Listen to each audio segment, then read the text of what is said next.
चा सुद्धा हप्ता त्यांच्यापर्यंत पोहोचेल. महिलांमध्ये या योजनेसंदर्भातला एक आनंद आहे. त्यांना एका गोष्टीची कुठे ना कुठेतरी एक कमतरता जाणवत होती, ती म्हणजे की योजना अनेक आहेत, पण महिलांना आर्थिकरित्या सक्षम करणारी ही पहिली. तर लाडक्या बहीण भावांनो, ह्या ज्या मंत्री महोदय ताईबाई अक्का असतील, तर ह्या जो कोणी असतील तर त्या धांदात खोटं बोलत आहेत की अनेक योजना आहेत आणि यामुळे आमच्या महिलांना आर्थिक सक्षमीकरण झाल्याचा फायदा ते बोलून दाखवत आहेत. बाकी तुम्ही या योजनेच्या नावाखाली मतं घेऊन निवडून आलात, सरकार स्थापन केलं, सत्ता स्थापन केली आणि तुमच्या सरकारमधील अनेक लोक, प्रशासनातील लोक हे करोडोचे घोटाळे पचवत आहेत. मात्र जे काही 1,500 रुपये जे तुम्ही या लाडक्या बहिणीला देत आहात, तर त्या माध्यमातून सगळ्यात जास्त जर हाल या योजनांच्या लाभार्थ्याचे झाले असतील तर या योजनेमुळे झाले आणि फक्त या योजनेच्या माध्यमातून शोषण केलेलं आहे. याचा जर तुम्हाला आरसा दाखवायचा झाला तर गावखेड्यामध्ये या रूट लेवलला या गोरगरिबाच्या घरात जाऊन पहा, धुंडाळून पहा की एकीकडे तुम्ही महागाईचा कसा बोजवारा वाढवलेला आहे आणि ते 1,500 रुपये जे देता तर ते काही उपकार करत नाही किंवा स्वतःची घरदार शेतजमिनी विकून हे मंत्री संत्री लोक देत नसतात किंवा सरकार देत नसतं. हे आमच्याच कष्टाचे कुठेतरी पैसे असतात.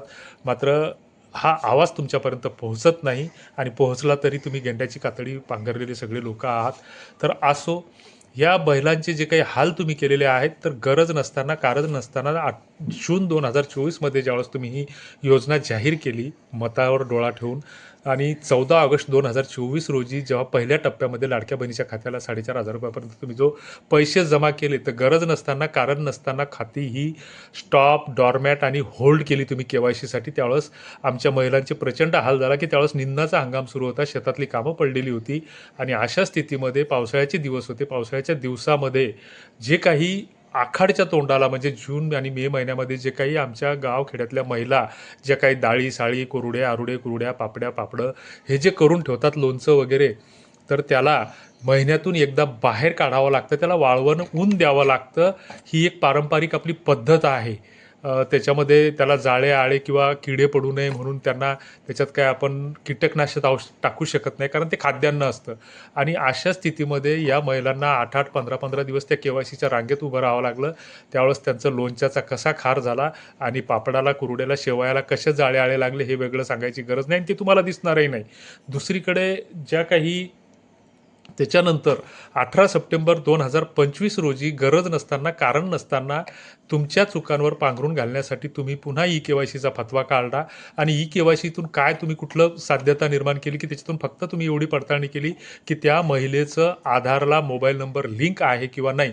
याच्या व्यतिरिक्त त्या पोर्टलवर दुसरं काहीच नव्हतं की महिलेचा आधार नंबर टाकला गेला, आधार नंबर टाकल्याच्या नंतर त्याला OTP आला आणि OTP आल्याच्यानंतर कॅप्चा कोड, ह्या 3च गोष्टी आणि एक प्रश्न होते त्याच्यामध्ये 2 की तुमच्या घरामध्ये अन्य कोणी लाभ घेते का की सरकारी नोकरीवाले, हे असे 2 प्रश्न होते. ते होय नाही सिलेक्ट करायचे. याच्यातून तुम्हाला लाभार्थी खरा आहे खोटा आहे हे कशी पडताळणी केली?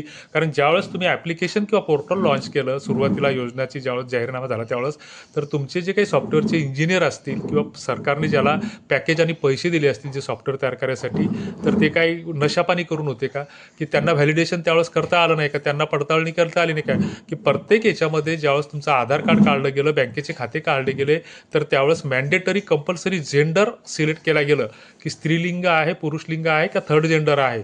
आणि हे केलेलं असताना मग पुरुषाच्या 15,000 माणसांच्या खात्याला जर पैसे जात असतील तर हा तुमच्या सिस्टमचा दोष आहे. त्याच्यामध्ये कुठलाही लाभार्थ्याचा दोष नाही. तुम्ही जर बोलत असाल की त्या लाभार्थ्याकडून वसूल करू हे करू, तर ह्या तुमच्या चुका आहेत, तुमचं पाप आहे. त्याच्या तुम्ही नैतिकतेची जबाबदारी स्वीकारून, कायदेशीर तर अधिकार नाही आहे मला म्हणायचा, परंतु नैतिकतेची जबाबदारी स्वीकारून संबंधित मंत्र्यांनी राजीनामा दिला पाहिजे असं आम्हाला वाटतं. बाकी तुम्हाला जर काही वाटत नसेल, कारण हे सगळे लोक जे राजकारणी आहेत तर ते आता